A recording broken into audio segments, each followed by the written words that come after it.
Hello guys, एक लड़की ने मेरे को पैसे नहीं दिए। 16 किलोमीटर की राइड थी। 16 किलोमीटर की राइड थी, वहाँ से पूरी रास्ते में पानी पानी था। तब भी मैंने राइड को लिया। बोल रही थी कि भैया कैंसिल मत करना, लेट हो जाएगा प्लीज़, ज़रूरी है।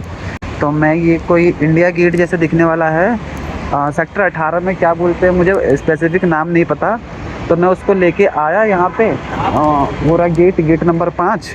गेट नंबर 5 पे मैंने उसको उतार दिया, और तो उसने मुझे मेरा हेलमेट पकड़ाया और मुझे पता नहीं क्या बोलते हुए, इंग्लिश में बोलते हुए वो चली गई अंदर।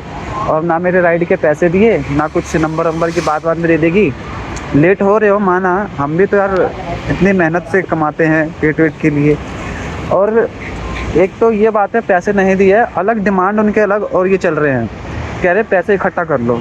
क्यों कर ले भाई पैसे इकट्ठा? कह रही है कि इस बार भी 100 रुपये दिया ना, रक्षाबंधन पे तो मारेगी।